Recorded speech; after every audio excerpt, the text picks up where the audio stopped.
Hi, this is Cable. Today's date is the 18th of September 2025, and I'm talking about Charlie Kirk. Well, even though a lot of people are still like talking about it, I don't want to, be like everyone else to talk about it. But I found something interesting, and I think I should share it because if I do find something interesting, I have to share it because it's of great relevance. So before I start, let me just find it. It deals with his background, who he is from.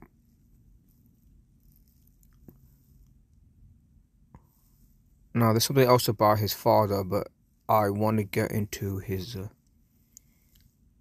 connection to the Council for National Policy. I'm trying to find it now, but it's not here. Oh, where is it, man?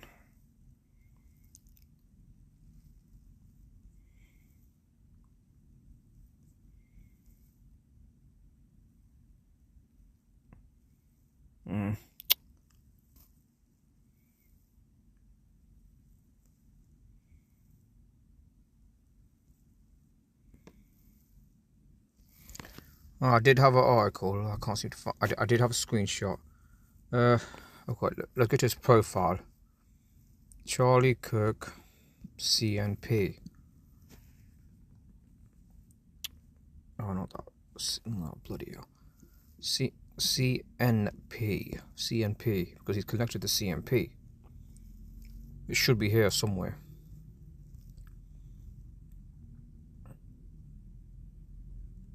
Yeah, it should be here. Organizations. Turner Boy Academy. No, not. Yeah, I've already mentioned those. Oh, let me tap it again. I had a screenshot, man. I can't find it. It can be a pain trying to find stuff sometimes.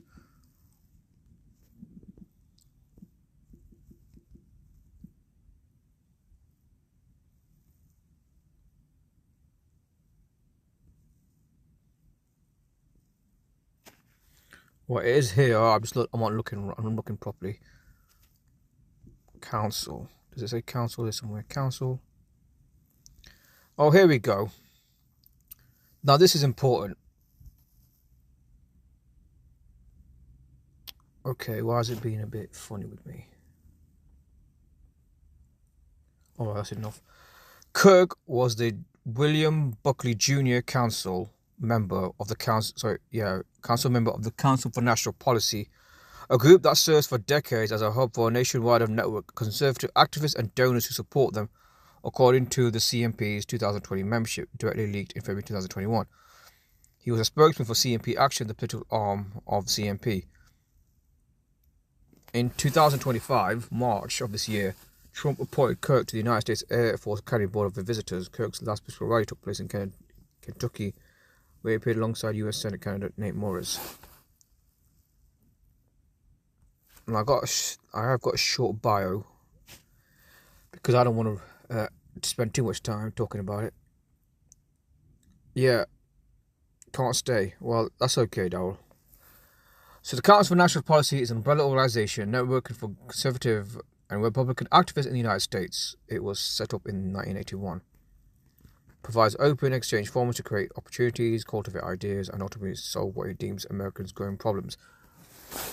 So over the years, a lot of people have been touting this organization. One of them is this guy. Let me just type his name in.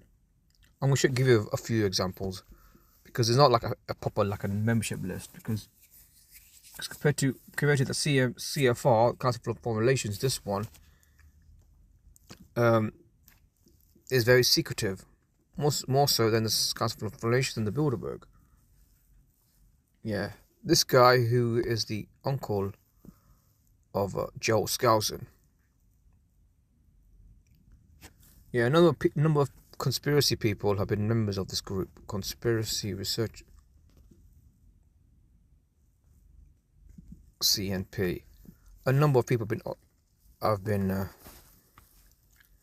Oh look, there was one. There was one showing a number of people members of CNP, a shadowy organization. Well, for some reason, Alex Jones doesn't like to talk about this one. Even his guests, one of his guests, didn't want to talk about it either. They were just downplaying the significance, even though a lot of people are there. I mean, if you're going to talk about roundtable groups and secret societies and these different think tanks, you got to mention Council on International Policy, because they are as important, if not more so, than the CFR at Chatham House, because they all network in some way. So here you have so-called anti-Muslim hate groups like Frank Gaffney, who's a neoconservative, the executive chairman of the Centre for Security Policy. Bridget Gabriel, who's a Lebanese woman, founder and chairman of the Act for America. Even founders of the anti-LGBTQ people like Michael P. Farris, Brad Dacus, Tony Perkins, Matthew Starbuck. I'm trying to find some other names as well. Even conspiracy-minded people. Here we go. Jerome Corsi. He's on there as well. He's appeared at Alex Jones' show quite often. Charlie Kirk, as I mentioned, he's there as well.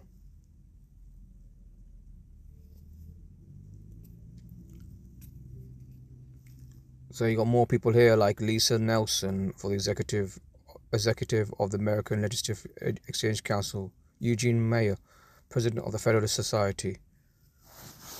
Then you got some guys from tax reform, executive director. Then you got Schneider, of director of the American Conservative New Union, CPAC conference. There's one. I'm sure Steve Bannon is one as well. If I can find Steve Bannon's name here somewhere. This is the first time reading this article anyway.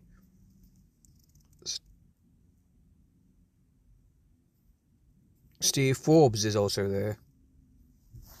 Major corporations, people from the major corporations are there. Mark Johansson, Vice President for Satellites Intelligence Program for the Boeing. Jeffrey Coors of the Coors Brewing family, who essentially sponsored conservative groups. I mean, it goes on and on and on. Reputation as a dark money ATM of the conservative movement.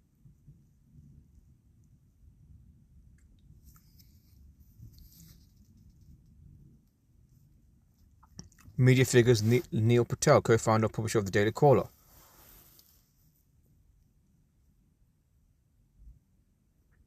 Even pro-gun groups are there as well. I think one of them was Larry Pratt? I think his name. He's on there as well.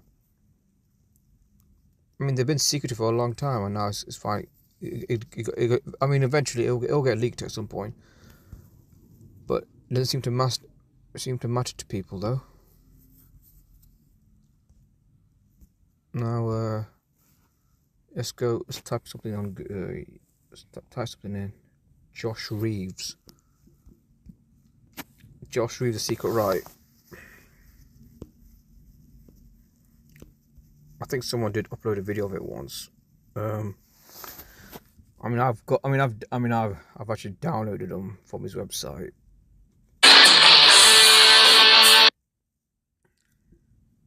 Play it.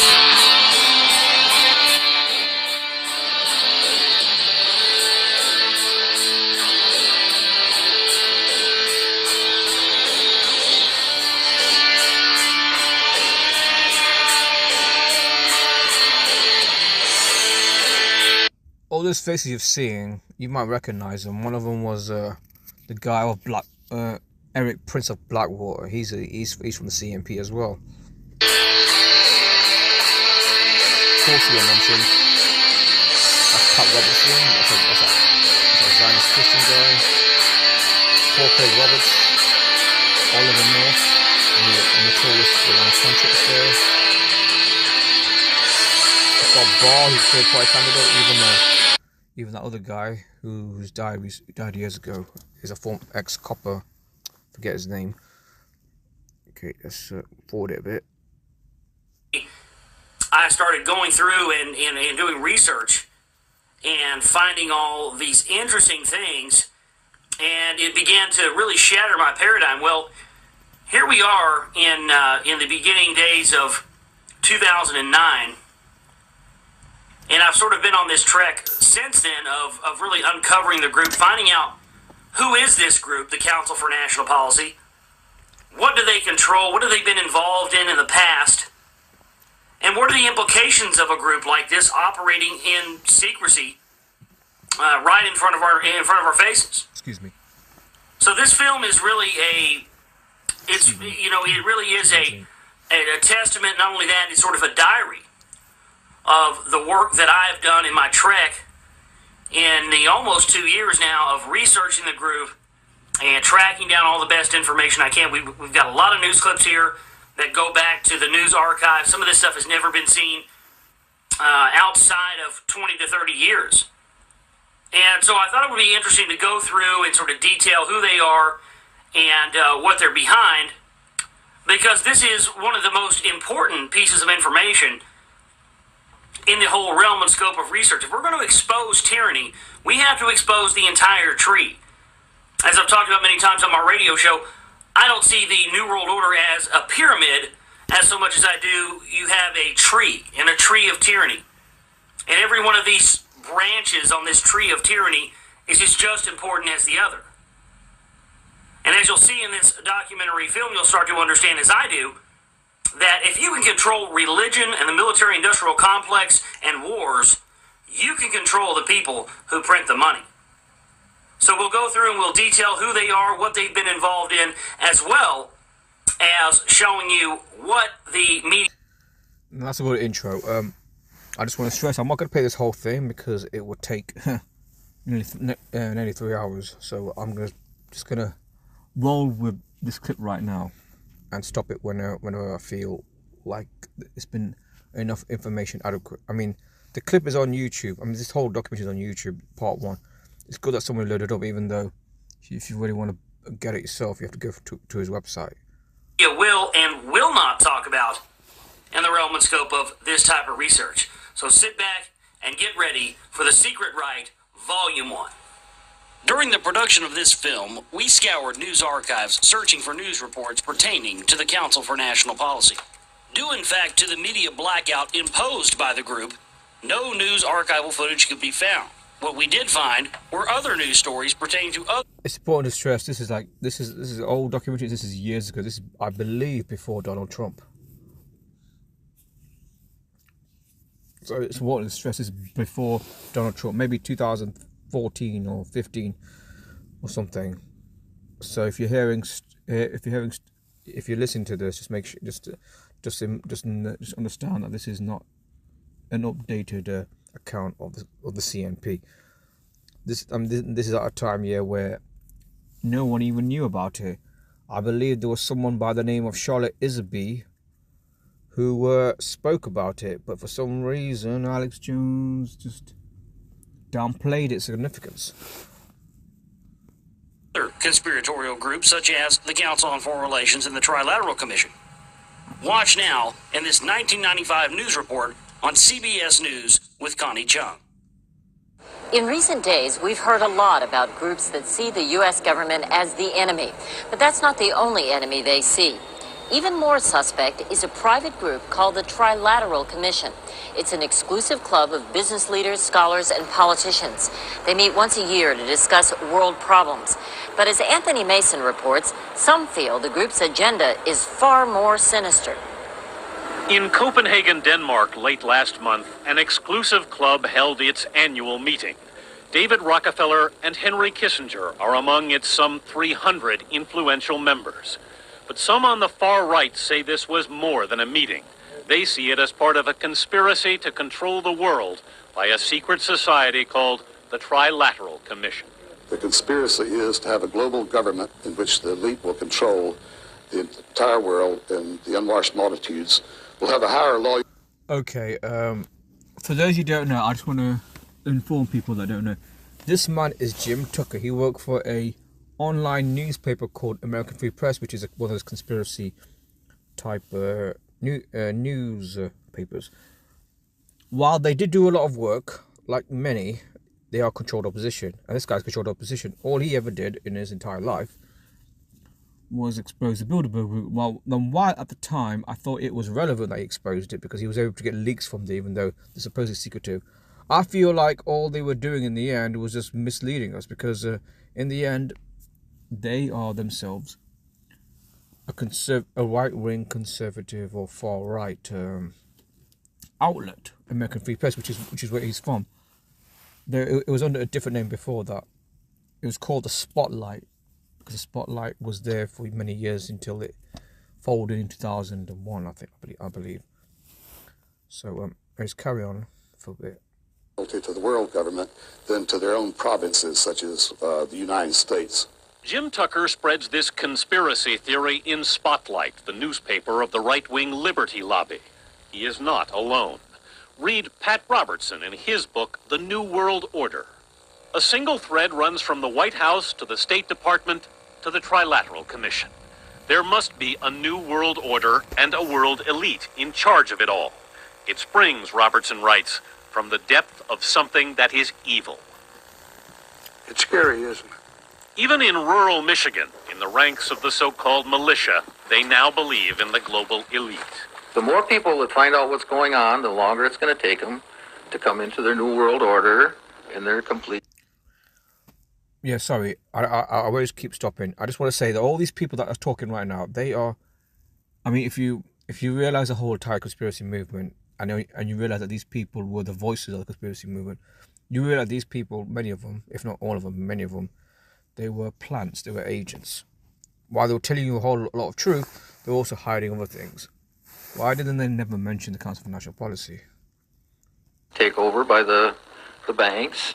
It's a rallying cry that spread across the far right. The United Nations would take over America.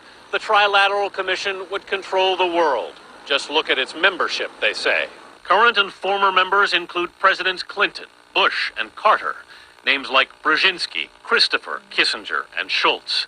And top executives of ITT, Xerox, Exxon, and Nations Bank.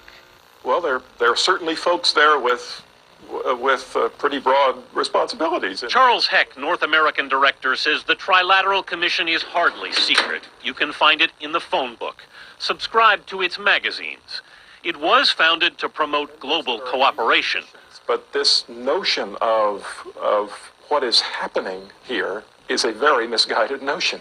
The Trilateral Commission is not a conspiracy running the world. But author Holly Sklar sees the conspiracy theory gaining momentum. I think a lot of people, whether it's in the militia movement or the right in general, are just desperately looking for answers.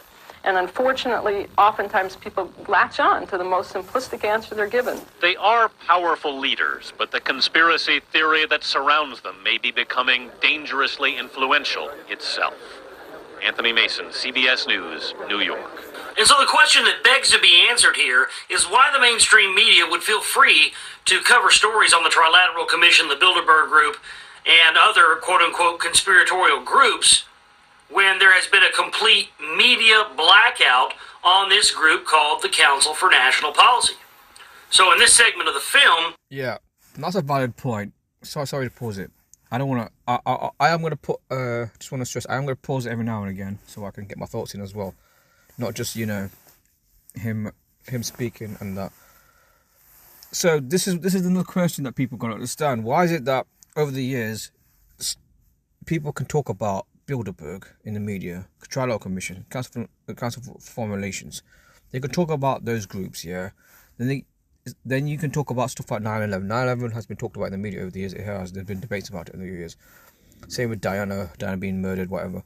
Why is it that these kind of theories can be talked about openly in the media, but when you try to dig deep into these events, for example, JFK, RFK, Diana, as I mentioned, then the JFK Jr. plane crash, why hasn't there ever been a researcher that said, guess what? They were all staged events. They were all Hollywood productions in which none of these people actually died, which is an entirely different subject. And I know people are going to get shocked by that, if mind me saying that, but yeah. You never heard those type of researchers ever interviewed. You always hear the usual ones, like the David Icks or the Alex Joneses, or some of the names I can't think of. But I just give you two examples there. Those people, it's what it comes down to. Those people have access, media access. Even conspiracy people that are seen as far right, because predominantly the conspiracy movement was led by far right people, you could say, they always seem to have media access, so they can talk about the conspiracy stuff.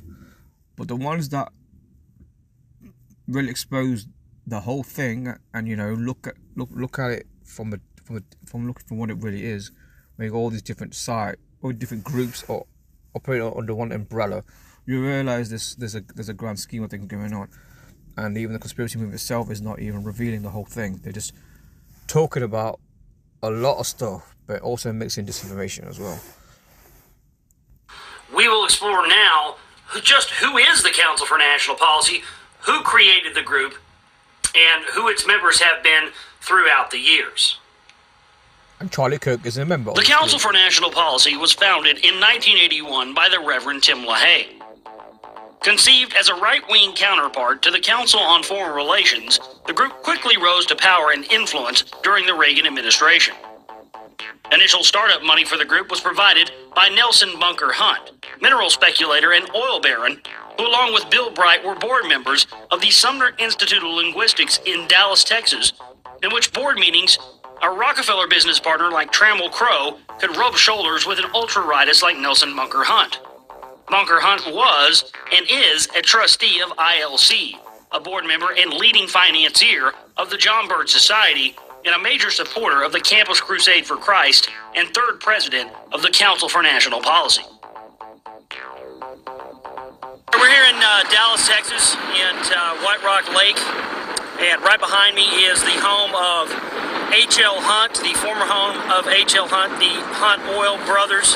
The father, H.L. Hunt, the eldest Hunt, of course, John Birch Society member, as well as Knights of Malta. He is the gentleman that funded the wanted for treason posters of JFK that were put in Dallas, Texas on November 22nd, 1963, as well as they were involved in the manipulation of the silver market during the 1980s, all sorts of criminality, of course, oil as well. But one of the Hunt sons of H.L. Hunt, of course, this where we are here in Mount Vernon, was their palatial home and estate, and you can just sort of see the camera pan around. Now, he just mentioned John Birch Society. John Birch Society, if you don't know, has been around at least since the 50s.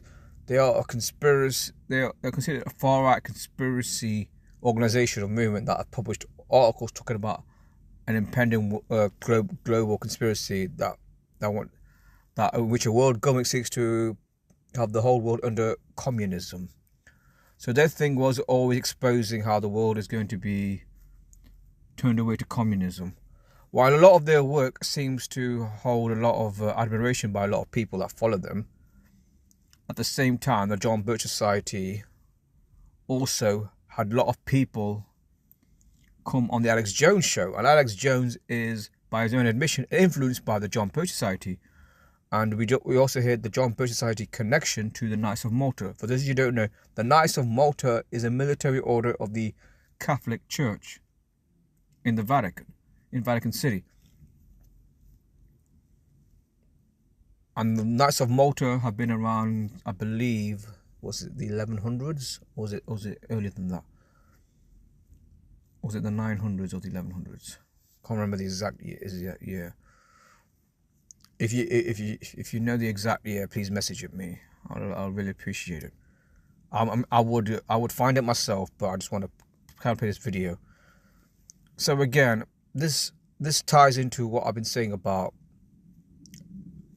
the entire conspiracy movement being intelligence operation. So while they are telling us what's going on in the world, they are misleading us as well, which is what is important to understand. Yes, hi Douglas. So I'm going to carry on here. If you notice, it's an exact replica of Mount Vernon that Washington lived in. It's very interesting in terms of the sort of Masonic correlations between the Founding Fathers, the elite, and that kind of thing. And so, in the early 1980s, the Hunt Oil brothers, of course, with all their money to be able to throw around, they were the top funders of the John Birch Society. Of course, we know the John Birch Society was originally funded and founded by the Rockefeller family, specifically Nelson Rockefeller. He's the one that came in and put the money up for that. Eustace Mullins and others have covered that extensively. You can go look that up and find that out on your own. But the most important thing about the Hunt Oil brothers is the fact that in 1981, they put up the money, the startup money, to Tim LaHaye to form the group, of course, the Council for National Policy. And that same year, they were also funding things like the National Center for Ethnology and Eugenics, based in Edinburgh, Scotland. Oftentimes when people are doing research on eugenics, they forget to leave that out. And this is one of the biggest eugenics corporations there is, tied to the Pioneer Fund, Roger Pearson as well.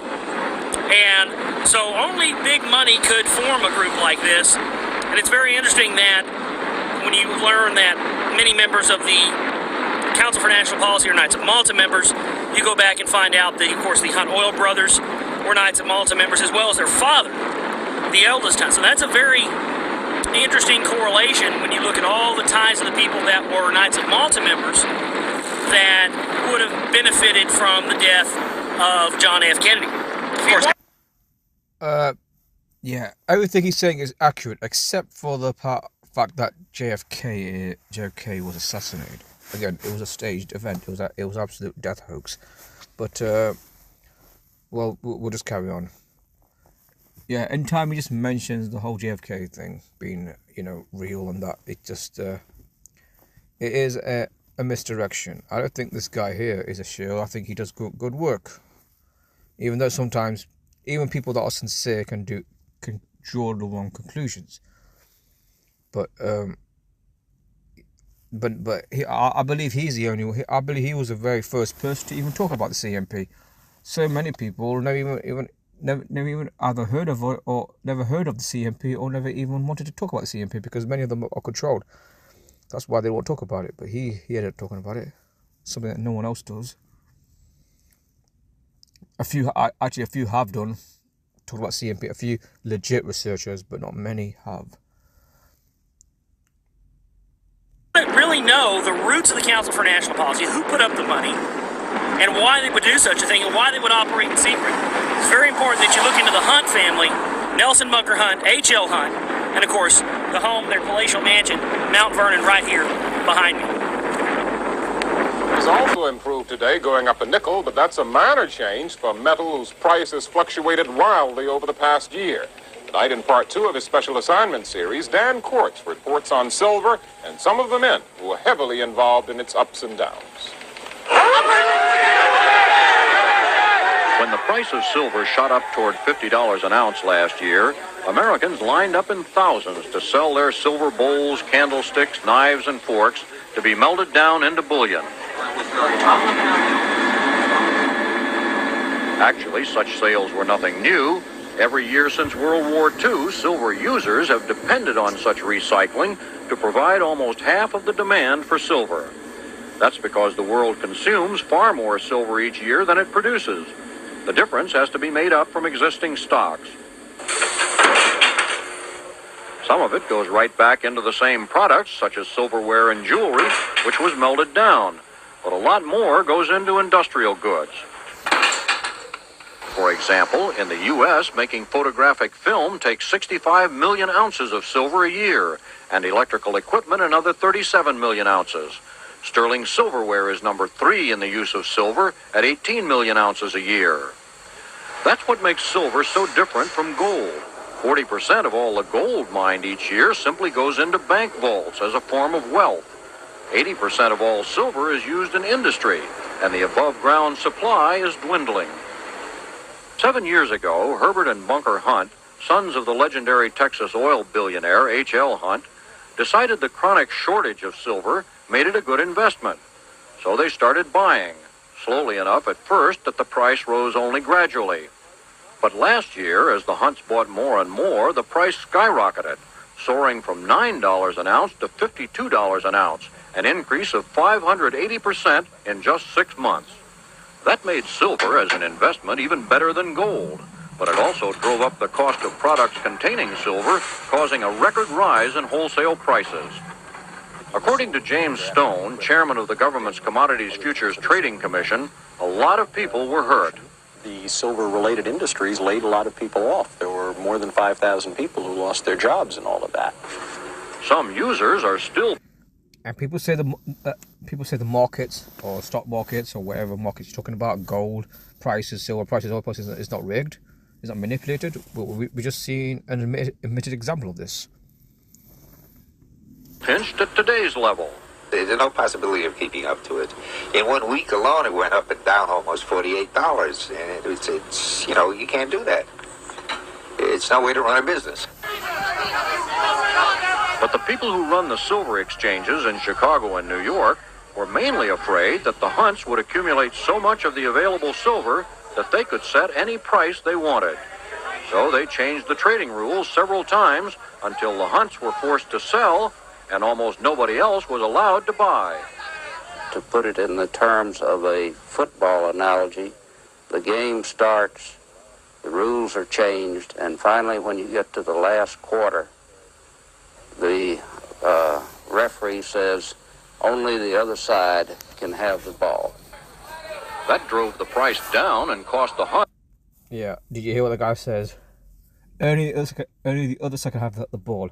So it's kind of like the rigging of sports, where one side has it all and the other side doesn't have nothing. Yeah. It's more than $1 billion, and nobody knows how much was lost by small investors who jumped on the Hunt silver bandwagon. In recent weeks, as silver staged a comeback from $16 an ounce to $21, the market has been fueled by rumors that the Hunts are buying again. No, I'm not back in the silver market, but I still have an investment in silver bullion. So are the Hunts, who still hold 63 million ounces, worth about $1.25 billion, soured on silver? I'm as bullish on silver today as I was when I first got in it in 1973.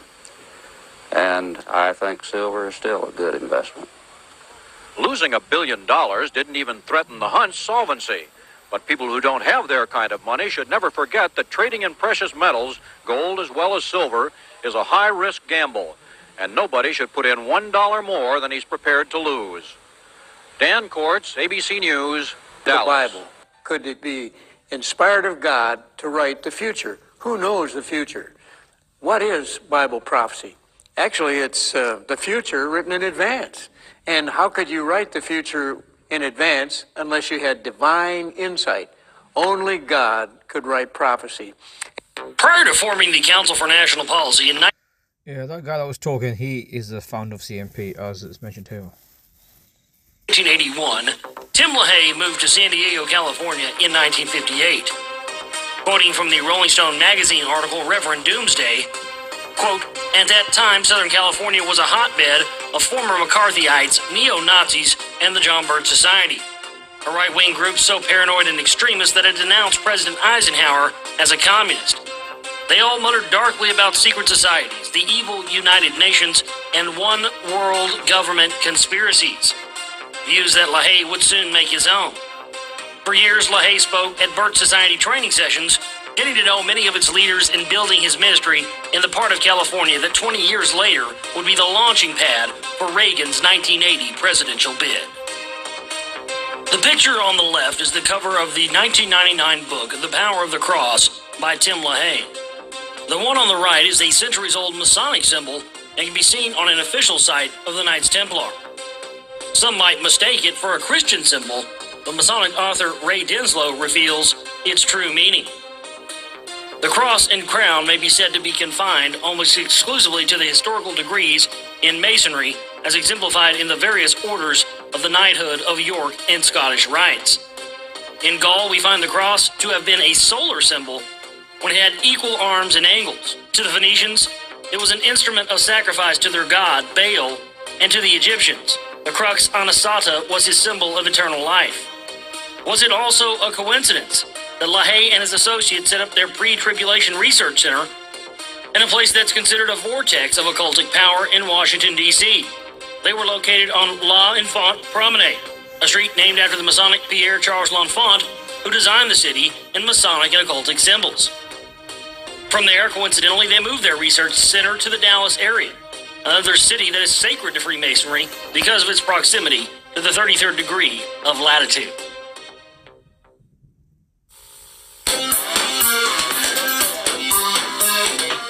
Now this is an interesting one. He's about to show you the past and present members of the CNP, even though this is a very old documentary. So this may not be an updated membership when it mentions present members. So let's just go through them anyway.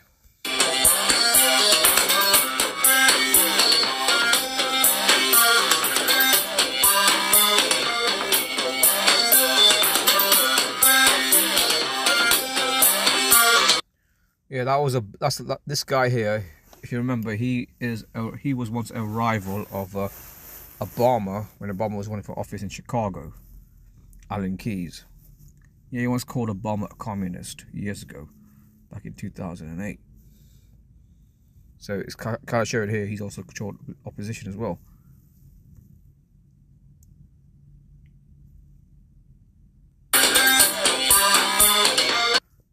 And that guy, that guy that you've seen before, that was Jerome Corsi with the glasses on. He's one of those people that pushed the whole birther thing, saying that Obama is born in Kenya. Quite possibly, it might be true. He's not a natural born citizen. I mean, they've got all kinds of dirt on these people, these politicians. Same with McCain.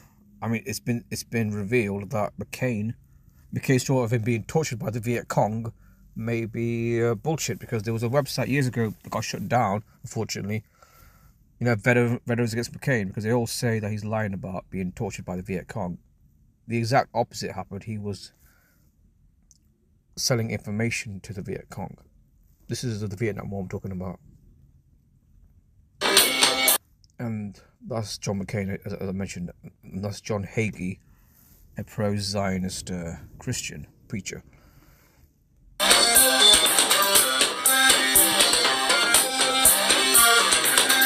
these guys are all CNP. And this guy here who's exposing the New World Order is connected to a group that's connected to the whole globalist conspiracy. So, you know what Lenin used to say? That Vladimir Lenin, the leader of the Bolshevik Revolution. The best way to control the opposition is to lead it ourselves. And look, he's doing the devil horn. And this guy is a supposed Christian. Who does devil horns? Any Christian do a devil horn? Come on, man. Really?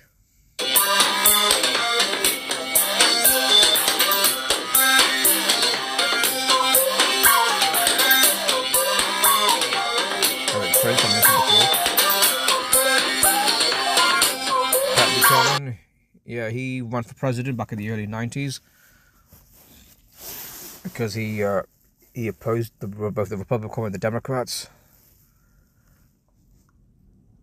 and I don't think he went and got anywhere. I mean, he's quite outspoken, especially on the neocons and the war in Iraq and that. So, and the Israel-Palestine, while he seems to have favourable positions, if you're into the whole anti-war thing, he's also another guy that's controlled opposition once again, and he's also Knights of Malta. And you got former, and by the way, something I didn't mention: the Knights of Malta, which is the military order of the Catholic Church, in Vatican City. Many former directors of CIA, the early ones anyway, are Knights of Malta.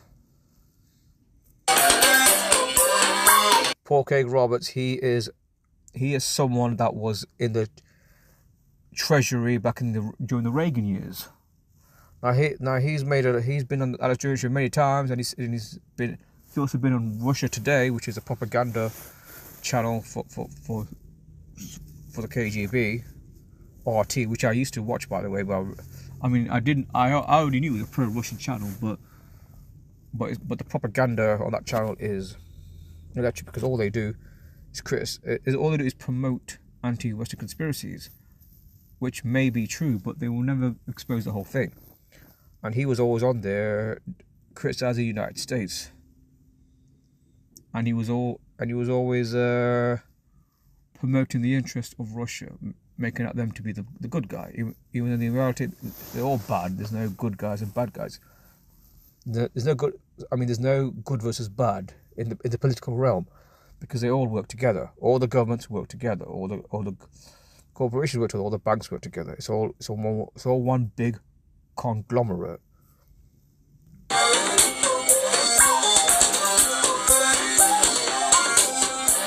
Yeah, the picture there before, that was Rush Limbaugh, who's I think he died. He's didn't he? In the early days, he was a big conspiracy researcher, as someone once said, and then he just started shilling for the propaganda. And the guy here, that is Tom Clancy. I believe Tom Clancy's the guy that wrote the spy books. Is that Tom Clancy?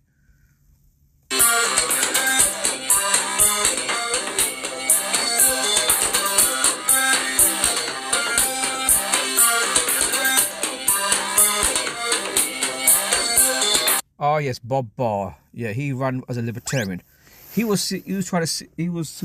was running while it was Bush and Kerry.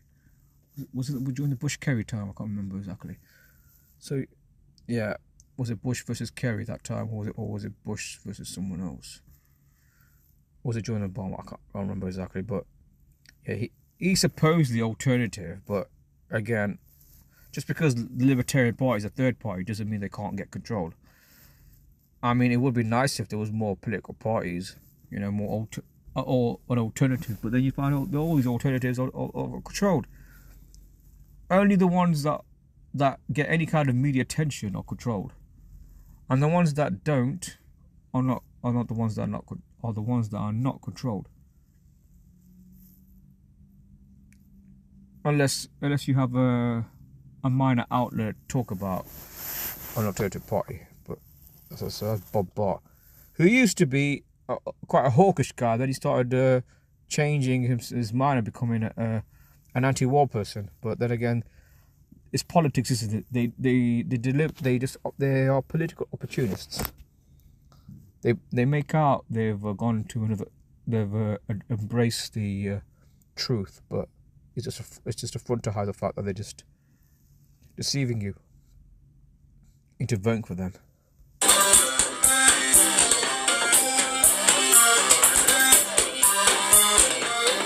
Yeah, I'll try to mention him before. Yeah, that's it. Jack Malam. Jack Malam. He was in a Channel 4 program, and one of them was about Ruby Ridge, the secret rulers of the world, Ruby Ridge.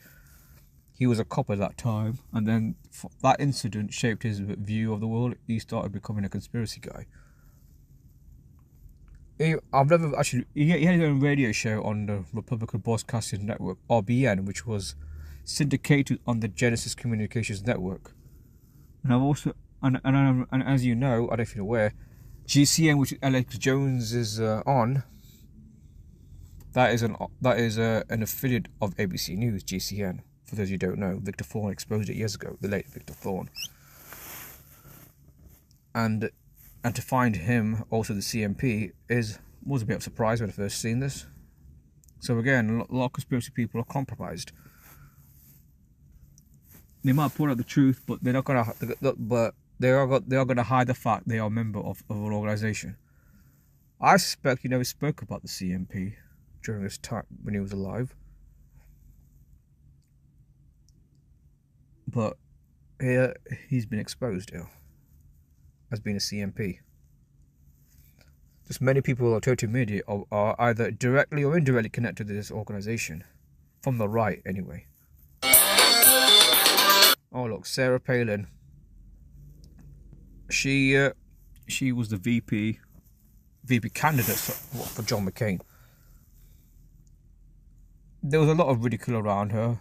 I mean, she was compared to George W. Bush because, like George W. Bush, they displayed a certain amount of, or simply lack of intelligence. Like, they thought she was some kind of idiot. She didn't know what she's talking about. Just like there's like a hilarious clip years ago of George Bush making all these statements that make him look like an idiot, and you wonder, how does an idiot get into power?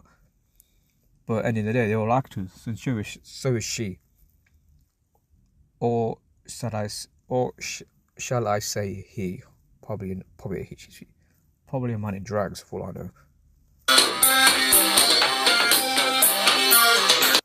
Oh, okay. Damn, I skipped it, man. That guy, that old man that you see with the beard, the glasses, that is Dr. Stan Monteith. He was a host of a radio show called Radio Liberty that went on for a few decades. Now, I used to listen to his radio show a few times when you had Joe Scalson on. I mean, does a lot of good work, but then again, sadly the case, even though he did expose Russia as well, not just the West. Again, just exposing the conspiracy, and then not exposing the whole conspiracy, only exposing a certain stuff. Look, even George Bush is a CNP. He was the president. He also resided over the disastrous Iraq War and the Afghan War, and then 9/11 happened under his watch as well. And then under his watch was also the financial crisis. I mean, this guy might be called the worst president in U.S. history. At the moment, I can't think of anyone who's worse than him. No, I'm not American. I mean, I suspect he would be top of the list for worst ever presidencies.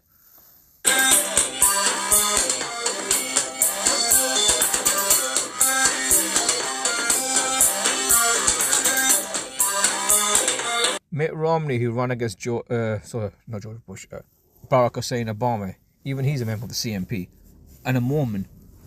And from what I've seen, the Mormons are heavily connected to the CIA.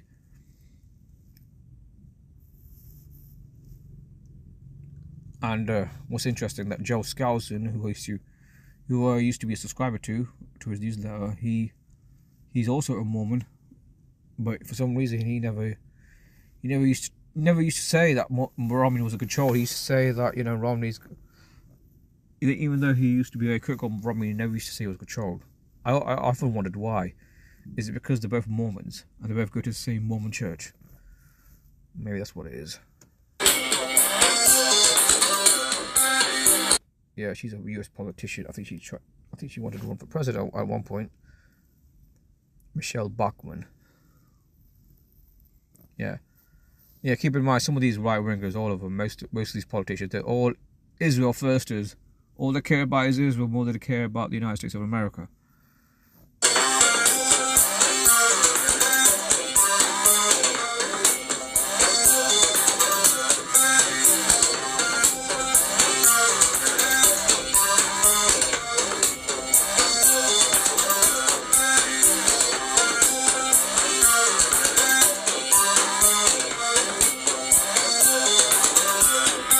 Yeah, that was Larry Pratt before. So sorry, I didn't stop it in time.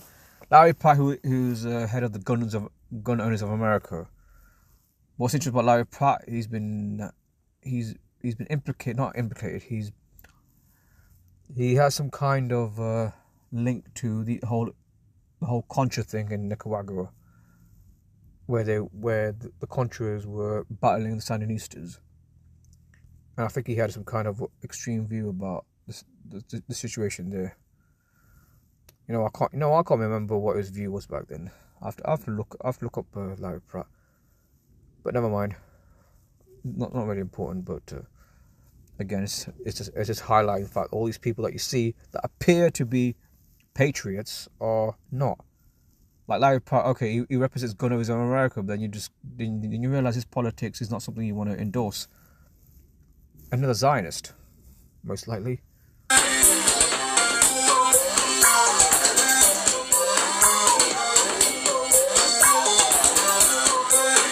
Look at that. Is it fitting? Both of these guys are major Zionists, major neoconservatives, both of them. I mean, you see these guys over the years. I mean, the guy on the left, he was in the Reagan administration, and this guy here, he served with Bush and served with Trump.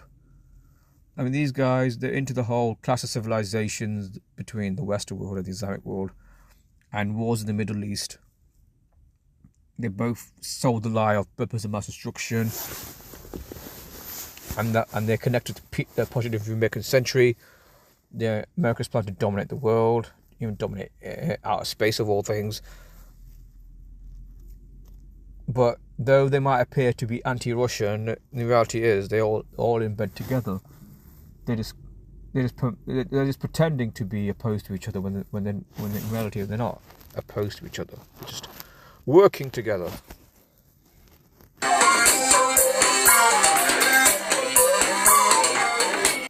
Stephen Harper.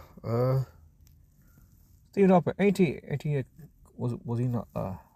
Is he not the Canada Prime Minister?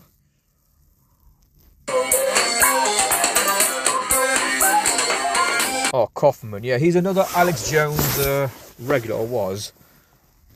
He did some good documentaries exposing the global warming fraud. Even though he pushed the idea that the Muslim Brotherhood were controlling the White House when Obama was in charge. Again, a discredited conspiracy theory, but which people believed. Again, you got people that are pushing the truth, and also they push lies, propaganda, which is what a lot of these controlled opposition do. They push disinformation.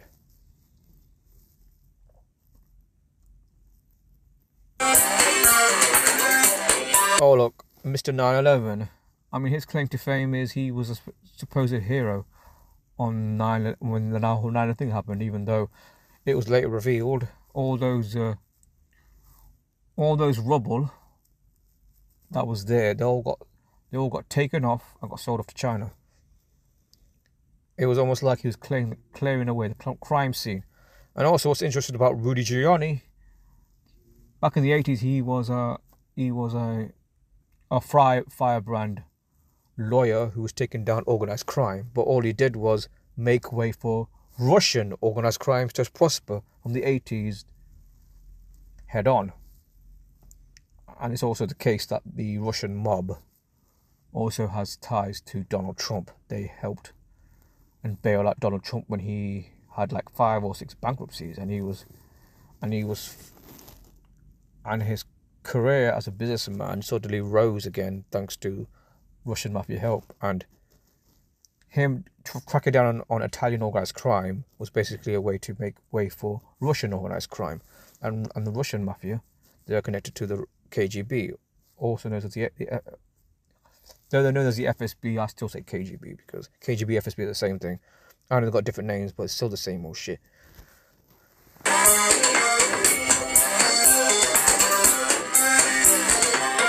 Sorry.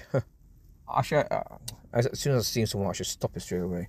That guy you've seen before, the old, not this black and white one, the previous picture, that was Ross Perot. Ross Perot was a third-party candidate. He ran against George Bush and Senior and Clinton. He was a third-party candidate. He's someone that's known to have had recorded more third-party votes than any other American party. Sorry, third American party in history. Any third-party person ever in America. Part of the reason because he's a billionaire.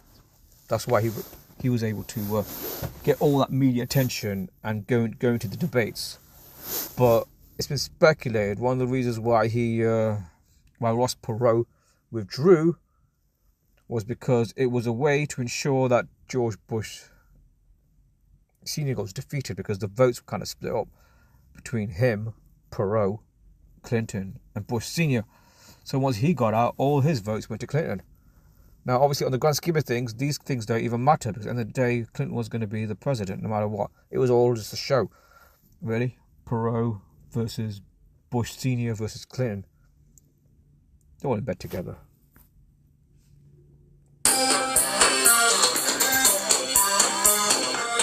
Oh, look, even this guy, Darth Vader himself, Dick Cheney, vice president during the Bush administration. It was also revealed that he had complete power when it came to the shooting down of alleged planes getting hijacked on 9/11. I say alleged because I don't believe any planes hit the towers or the Pentagon or the Shanksville incident. But that's an entirely different topic altogether. And also another guy that signed up to the Project to Make a Century, the whole thing about dominion over the Middle East resources. Also, he was with Halliburton, which excuse me, which has also been implicated in selling nuclear technology to Iran, a story that no one has ever spoken of, as far as I know. Yeah, the media's brought up that fact that his company Halliburton, because he's connected to Halliburton anyway, selling nuclear technology to Iran, even though they supposedly oppose the Iranian regime. Yeah, this guy, Darth Vader himself. And also Obama's cousin, of all things.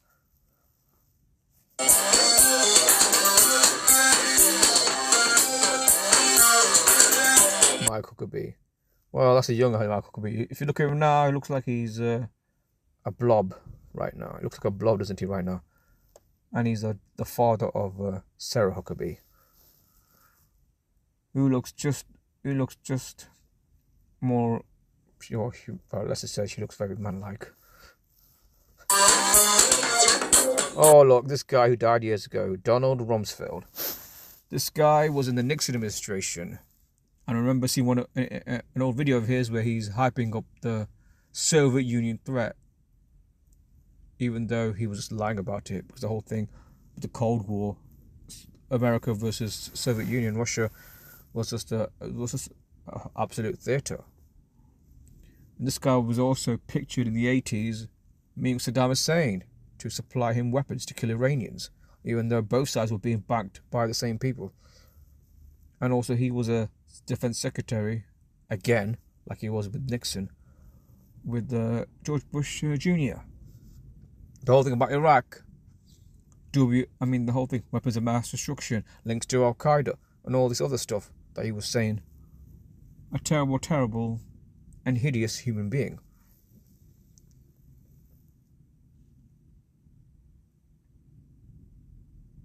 I mean, some people even try to call him the greatest defense secretary of all time, which is a joke. Yeah, the Pentagon. Yeah, this guy was in charge around the time the Pentagon was attacked. And one day before 9/11, he declared that, trillions of money was missing from the Pentagon's budget. Yeah, I wonder why is it missing. John Ashcroft, Attorney General during the Bush administration. Yeah. If I seem to recall, he was someone that threatened anyone who was opposing the Patriot Act, that if you oppose the Patriot Act, you will lose your liberty, in a video. I don't know if I can find the video. But he's threatening people because the Patriot Act was seen as by many human rights activists in America as a violation of the Constitution, a violation of the Bill of Rights, because they were an infringement of civil liberties. But it didn't matter to him. He just pushed it anyway. The Cool family. Oh yes, this is an interesting one. Phyllis Schlafly. I used to hear her voice quite often back in the day on Alex Jones' show, and she has appeared at Alex Show many times. While she might appear to be a nice old lady, she is also another controlled opposition, just like many of these people that we've seen in this little video.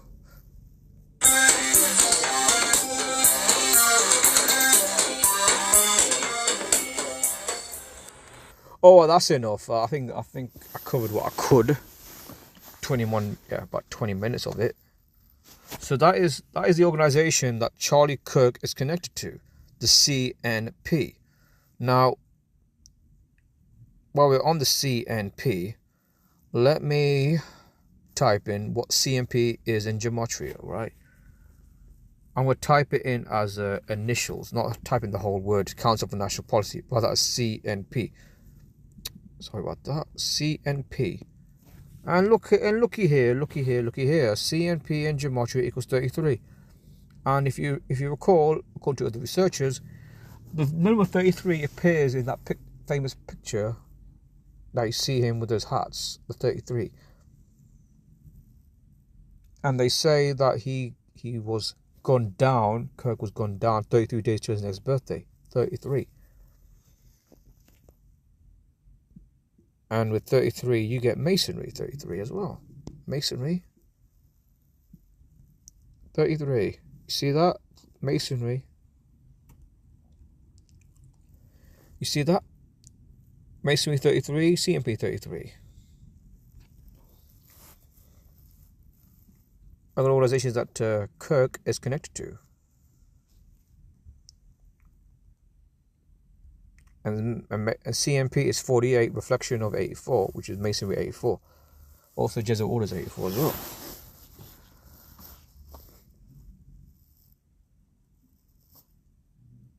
$14 here. Well, I'm happy to see you. I would welcome some messages for anyone that wants to speak with me. Okay, I think I'm going to move on. Have I brought this up? Okay. Just a quick reminder, Charlie Kirk's profile on IMDb. Producer, writer, and director. In other words, he's from the entertainment. He is confirmation that I've been saying, that they're all actors on the world stage. And he's no different. Another actor on the world stage.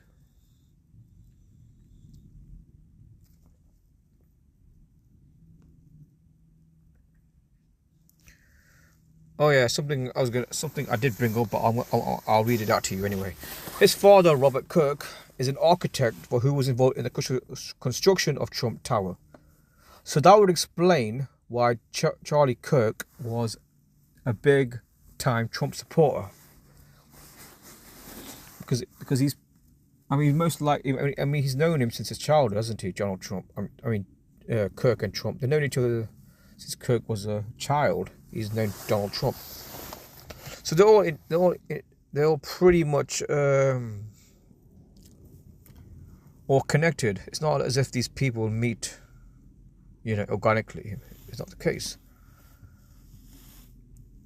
Or come out of nowhere. It says here that Kirk's mother is a former trader at the Chicago Mercantile Exchange who subsequently worked as a mental health counselor. Kirk later described his parents as moderate Republicans and his father donated to Romney's 2012 campaign. Boy Scouts of America, probably a Masonic organization, and under Eagle Scout. He read the books of Milton Friedman, which he attributed to political awakening. Well, for those who don't know, Milton Friedman, he's a free market economist. His ideology was essential in Pinochet's dictatorship in the 80s, where he pursued a policy of neoliberalism. The selling off of state assets and privatization, and open up the economy to anyone that could pretty much buy up the industries and whatnot. And Thatcher kind of denied that she's ever read anything from Milton Friedman, even though his ideas were essential in Margaret Thatcher's Thatcherite philosophy, where they believe that the problem is government and the problem is taxation. We need to free these up so the economy will prosper. But all it is, a free market economy is a con, because all it is, you are freeing the economy up so that corporations can take over the economy and do countless takeover bids, take over companies that were once under British ownership, and then they end up being offshore.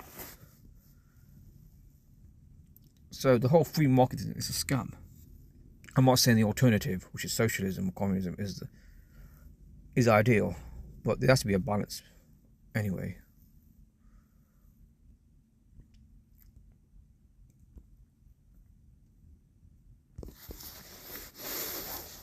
It's warm the car.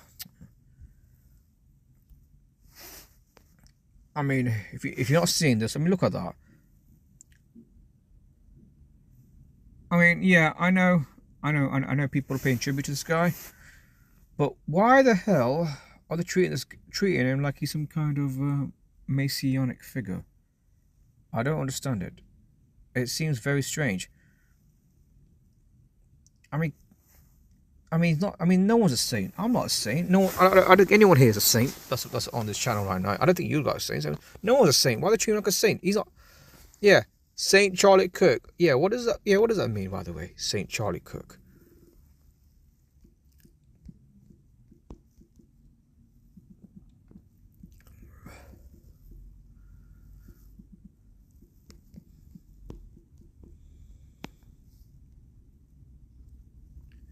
St. Charlie Kirk equals 34. Yeah, the word murder's also 34. Almost like it was planned. Well, again, it's staged. Once again, I just said it was staged. St. Charlie Kirk 34, the word murder's 34. So make it, so having him be a martyr was all part of the plan. What it looks like here anyway.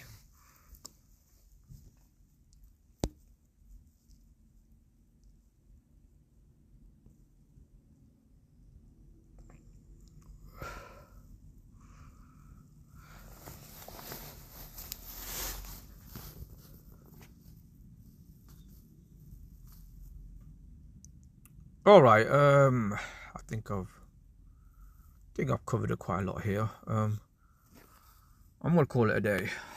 I was gonna talk about some other stuff, but some other stuff not related to Kirk.